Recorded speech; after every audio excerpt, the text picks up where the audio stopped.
মায়ের মৃত্যুজনিত গভীর শোকের মাঝেও রাজনৈতিক দায়বদ্ধতাকে অগ্রাধিকার দিয়ে প্রধানমন্ত্রী মোদীর জনসভায় হাজির হলেন এক বিজেপি কর্মী। এই ঘটনাকে কেন্দ্র করে কালনায় সৃষ্টি হয়েছে মানবিক আবেগের এক বিশেষ মুহূর্ত। শনিবার কালনা এলাকার জনসভায় অংশ নিতে আসেন প্রধানমন্ত্রী নরেন্দ্র মোদী। সেই সভাতে উপস্থিত ছিলেন কালনার রামকৃষ্ণপল্লী এলাকার বাসিন্দা বিজেপি কর্মী রণজিৎ গাজী। জানা গিয়েছে তিনি আগের দিনই তার মাকে হারিয়েছেন। শোকাহত অবস্থায় থাকার কথা থাকলেও দলের প্রতি দায়িত্ববোধ এবং রাজনৈতিক বিশ্বাস থেকেই তিনি নিজের সহকর্মীদের নিয়ে জনসভায় উপস্থিত হন। গলায় কাঁচা কাপড় পরিহিত অবস্থায় তাকে সভাস্থলে দেখা যায়, যা সাধারণত শোকের প্রতীক হিসেবেই বিবেচিত হয়। এই অবস্থাতেই তিনি জনসংগ্রামের মাঝে দাঁড়িয়ে নিজের বক্তব্যে বলেন, পরিবর্তন চাই, তাই শোকের মধ্যেও হাজির হয়েছি। রণজিৎ গাজীর এই উপস্থিতি শুধু রাজনৈতিক দৃষ্টিকোণ থেকেই নয়, বরং মানবিক দিক থেকেও অনেকের মন ছুঁয়ে গিয়েছে। অনেকেই মনে করছেন ব্যক্তিগত শোককে পাশে রেখে আদর্শ ও দলের প্রতি তার এই নিষ্ঠা বর্তমান রাজনৈতিক প্রেক্ষাপটে এক বিরল উদাহরণ। এই ঘটনাকে ঘিরে এলাকায় ব্যাপক আলোচনা শুরু হয়েছে। কেউ একে দায়িত্ববোধের নজির হিসেবে দেখছেন, আবার কেউ বলছেন এমন পরিস্থিতিতে ব্যক্তিগত শোককেই প্রাধান্য দেওয়া উচিত ছিল। তবে সব মিলিয়ে রণজিৎ গাজীর এই পদক্ষেপ জনমানসে একটি গভীর ছাপ ফেলেছে। রীতা ভট্টাচার্যের রিপোর্ট, সুন্দর বাংলা নিউজ। কে মারা গেছে আপনার? এই গতকালে মা মারা গেছে। আচ্ছা, এই সবাই তারপরেও এসেছেন। হ্যাঁ, আসতে তো হবে। আমার যে গ্রামবাসী রয়েছে আসতে হবে।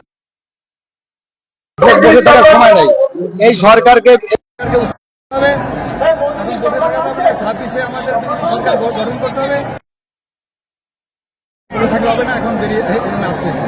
আচ্ছা, কোথা থেকে আসছেন আপনি? আমি কালনা বিধানসভা, হ্যাঁ, কি নাম? আমার শ্রীরামপুর আশ্রমপাড়ায় বাড়ি। আমার নাম রঞ্জিত গাজী। আচ্ছা, আপনি আমি যে পঞ্চায়েত, বর্ধমান জেলার এসসি মোর্চার জেনারেল সেক্রেটারি। আচ্ছা, আর আপনার কে মারা গেছে? কিভাবে মারা গেছে? বয়স হয়ে গেছে। কতদিন হয়ে গেছে? কবে মারা গেছে? গতকাল মারা গেছে 10 তারিখে। সোনালক্ষ্মী গাজী। কালকে মারা গেছেন আপনি, আজকে গেছেন। মানে এখানে আসা। হ্যাঁ, ভালোবাসি দেশকে বাঁচাতে হবে। মা মারা গেছে, সব চলছে, তা সত্ত্বেও প্রধানমন্ত্রী সবাই কেন এলেন? পরিবর্তন চাই।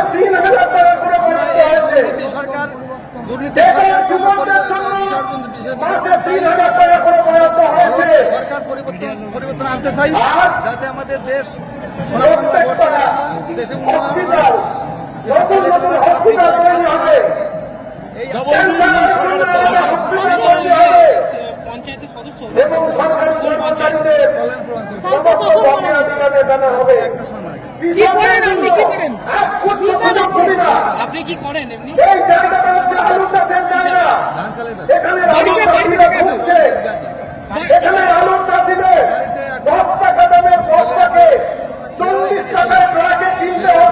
তাহলে আজকে যে কাজের যে নিয়ম অনুযায়ী যে কাজটা হয় আছে, সেটা কাজ